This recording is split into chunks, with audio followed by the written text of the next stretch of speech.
Hi friends, welcome to Sravani's kitchen. నేను మీ శ్రావణి. ఈ రోజు మన కిచెన్లో చిట్టి చిట్టి చల్ల పునుగుల రెసిపీని చూపించబోతున్నాను. సాయంకాలం సరదాగా రుచిగా తినే చల్ల పునుగులు. వీటిని స్నాక్స్ గానే కాదు, బ్రేక్ఫాస్ట్లోకి కూడా తీసుకోవచ్చు. మెయిన్గా ఈ చిట్టి చల్ల పునుగులను రోడ్ సైడ్ ఎక్కువగా చేస్తూ చూస్తుంటాం కదా, అంతే టేస్టీగా ఈజీగా చేసే సింపుల్ ప్రాసెస్ని టిప్స్తో సహా చూపించబోతున్నాను. మీరు కూడా ఇలా ఓసారి ట్రై చేయండి. బయట నుండి క్రిస్పీగా, లోపల సాఫ్ట్గా, ఎన్ని తిన్నా కానీ ఇంకా తినాలనిపించేలా చాలా బాగుంటాయి. అలాగే ఈ చల్ల పునుగుల్లోకి మంచి కాంబినేషన్గా అల్లం చట్నీని కూడా చూపించబోతున్నాను. మరి ఆలస్యం చేయకుండా ఈ టేస్టీ రెసిపీ చేసి ఆ తయారీ విధానం ఏంటో ఇప్పుడు చూసేద్దాం. ముందుగా మిక్సింగ్ బౌల్లోకి 1 కప్పు వరకు చల్లను తీసుకోండి, అంటే మజ్జిగను తీసుకోండి. ఒకవేళ మీ దగ్గర మజ్జిగ ప్లేస్లో పెరుగు ఉంటే 1/4 కప్పు వరకు పెరుగుని 1/2 కప్పు వరకు నీళ్లను తీసుకొని కలిపితే మజ్జిగలా అవుతుంది. ఇప్పుడు ఇందులోకి మిగతా ఇంగ్రీడియంట్స్ వచ్చేసి టేస్ట్కి సరిపడా ఉప్పుని, అలాగే సన్నగా తరిగిన 2 పచ్చిమిరపకాయ ముక్కల్ని, 1 టీ స్పూన్ వరకు సన్నగా తరిగిన అల్లం ముక్కల్ని, అలాగే సన్నగా తరిగిన ఉల్లిపాయల్ని ఇలా కొంచెం మ్యాష్ చేసినట్టుగా చేస్తూ వేయండి. అలాగే 1 టేబుల్ స్పూన్ వరకు కొత్తిమీర ఆకుని తీసుకొని మిక్స్ చేసుకుందాం. ఇందులోనే 1/2 టీ స్పూన్ జీలకర్రను, అలాగే 1/2 టీ స్పూన్ బేకింగ్ సోడాను కూడా తీసుకుందాం. ఇక్కడ నేను బేకింగ్ సోడాను చాలా చాలా తక్కువగా యూజ్ చేస్తున్నాను. ఇలా తీసుకున్న వీటన్నిటిని ఒకసారి బాగా మిక్స్ చేసుకుందాం. ఇలా మనం ముందుగా వీటిని మిక్స్ చేయడం వలన మజ్జిగలో చక్కగా కలిసిపోతాయి. ఆ తర్వాత ఇందులోకి 1 కప్పు వరకు మైదా పిండిని తీసుకుందాం. మీరు ఇంట్లోనే చేస్తున్నాం కదా, ఈ చల్ల పునుగులను హెల్తీగా చేసుకోవచ్చు అంటే మైదా పిండి ప్లేస్లో గోధుమ పిండినైనా తీసుకోవచ్చు.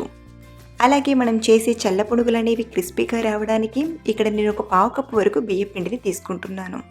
ఇది వచ్చేసి పొడి బియ్యం పిండి. ఇప్పుడు చేతిని బాగా వాష్ చేసుకొని మనం చేతితోనే మిక్స్ చేసుకుందాం. ఇలా మనం చేతితో మిక్స్ చేయడం వలన పిండి అనేది మజ్జిగలో చక్కగా కలిసిపోతుంది.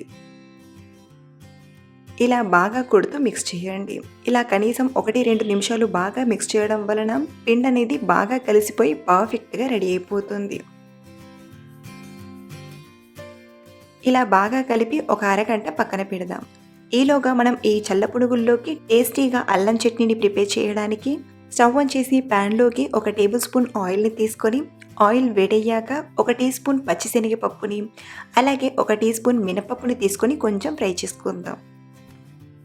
ఇవి కాస్త ఫ్రై అయ్యాక ఇందులోకి 1-2 టేబుల్ స్పూన్ వరకు అల్లం ముక్కల్ని తీసుకుందాం. మీకు అల్లం ఘాటు అనేది ఎక్కువగా తెలియాలంటే మీ టేస్ట్కి అనుగుణంగా కొంచెం పెంచుకొనైనా తీసుకోవచ్చు.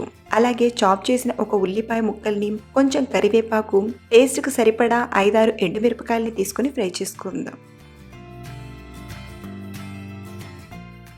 ఇందులోనే 1 టమాటా ముక్కల్ని, అలాగే 2 టేబుల్ స్పూన్ల పుట్నాల పప్పుని, 4-5 పొట్టు తీసిన వెల్లుల్లిపాయల్ని, 1/2 టీ స్పూన్ జీలకర్ర, రుచికి సరిపడా ఉప్పు వేసి బాగా కలపండి. మీకు ఈ చట్నీ అనేది కొంచెం పుల్లగా రావాలంటే ఈ ప్లేస్లోనే కొంచెం చింతపండును తీసుకోవచ్చు. ఇలా ఒకసారి బాగా కలిపాక ఇప్పుడు ఇందులోకి 1/4 కప్ అన్ని నీళ్ళను వేసుకొని ఉడికించుకుందాం. ఒకసారి కలిపాక మూత పెట్టి 4-5 నిమిషాలు ఉడికించండి. 4-5 నిమిషాల తర్వాత మనకు ఈ చట్నీ కోసం ఇలా 50% ఉడికితే సరిపోతుంది. ఇప్పుడు స్టవ్ ఆఫ్ చేసేసి ఇవి కాస్త చల్లారాక మిక్సర్ జార్లోకి తీసుకొని మెత్తగా గ్రైండ్ చేసుకుందాం. ఈ చట్నీని గ్రైండ్ చేసేటప్పుడు మీకు గట్టిగా అనిపించిన, చట్నీ అనేది సరిగ్గా గ్రైండ్ అవ్వకపోయినా కొంచెం నీళ్ళను వేసి మెత్తగా గ్రైండ్ చేయొచ్చు. ఇలా మెత్తగా గ్రైండ్ చేశాక ఇప్పుడు ఈ చట్నీని ఒక మిక్సింగ్ బౌల్లోకి ట్రాన్స్ఫర్ చేసుకుందాం. ఈ చట్నీలోకి పోపు కోసం 2 టీ స్పూన్ల ఆయిల్లో కొంచెం శనగపప్పుని, మినపప్పుని, అలాగే ఆవాలను, కొంచెం కరివేపాకుని తీసుకొని ఇలా బాగా ఫ్రై చేసి పోపులో వేసి మిక్స్ చేయడమే. అంతే, నోరూరించే అల్లం చట్నీ రెడీ అయిపోయింది. ఈ చట్నీ ఈ చల్ల పునుగుల్లోకి కాకుండా మనం తినే పెసరట్టు, మినపగారెలు, దోశ, ఇడ్లీలోకి కూడా చాలా బాగుంటుంది. ఇలా అల్లం చట్నీని ప్రిపేర్ చేశాక మనం కలిపి పెట్టిన పిండిని తీసుకుందాం. ఇలా మనం కాసేపు పక్కన పెట్టడం వలన పిండి నాని కరెక్ట్గా సెట్ అవుతుంది. ఇప్పుడు ఈ పిండిని మరోసారి మిక్స్ చేసుకుందాం. మీరు కావాలంటే ఈ చల్ల పునుగులను ఒక 10 నిమిషాలు నానబెట్టైనా చేయొచ్చు, లేదా అరగంట, గంట అయినా నానబెట్టి చేయొచ్చు. ఇక్కడ నేనైతే ఇలా కలిపిన పిండిని ఒక అరగంట నానబెట్టాక చేస్తున్నాను. ఇలా బాగా కలిపాక ఇప్పుడు ఈ పిండిలోకి ఒక సీక్రెట్ ఇంగ్రీడియంట్ కలపడానికి 2 స్పూన్ వేడివేడి ఆయిల్ని ఈ పిండిలోకి తీసుకొని మిక్స్ చేసుకుందాం. ఇలా ఆయిల్ వేయడం వలన మనం చేసే చల్ల పునుగులు అనేవి బయట నుండి క్రిస్పీగా లోపల సాఫ్ట్గా చాలా బాగుంటాయి. అంటే ఈ పిండిలో మనం బేకింగ్ సోడాను చాలా తక్కువగా యూస్ చేసాం కదా, సో ఇలా కొంచెం వేడివేడి ఆయిల్ని వేయడం వలన పునుగులను పర్ఫెక్ట్గా ప్రిపేర్ చేసుకోవచ్చు. సో మొత్తానికి ఇలా పిండిని ప్రిపేర్ చేశాక మనకు కావాల్సినట్టుగా ఆయిల్ వేడైందో లేదో తెలియడానికి కొంచెం పిండి ముద్దను వేసి చూడండి, మనం పిండి అనేది వేయగానే వెంటనే ఇలా పైకి రావాలి. మనకు కావాల్సిన హీట్లో ఆయిల్ రెడీ అయినట్లు. ఇప్పుడు కొంచెం కొంచెంగా పిండిని వేస్తూ పునుగుల్లా ప్రిపేర్ చేసుకుందాం. మరో విషయం ఏంటంటే ఇక్కడ మనం చిట్టి చిట్టి పునుగులను చేస్తున్నాం కదా, కాబట్టి కొంచెం కొంచెం మాత్రమే వేయండి. ఇది ఆయిల్లో వేయగానే ఫ్రై అయ్యేటప్పుడు డబల్ అవుతుంది. చాలా తక్కువ పిండిని ఇలా డ్రాప్ చేస్తూ ఫ్రై చేయండి. అలాగే పునుగులు అనేవి మంచి రౌండ్ షేప్లో రావాలంటే పిండిని డ్రాప్ చేసేటప్పుడు చేతిని మరీ పైకి పెట్టకుండా కొంచెం ఆయిల్కి దగ్గర పెట్టి డ్రాప్ చేస్తే పునుగులు అనేవి రౌండ్గా ప్రిపేర్ చేసుకోవచ్చు. ఈ పునుగులను హై ఫ్లేమ్లో కాకుండా మీడియం ఫ్లేమ్లో ఫ్రై చేయాలి. ఇలా గంటెతో టర్న్ చేస్తూ బాగా ఫ్రై చేయండి.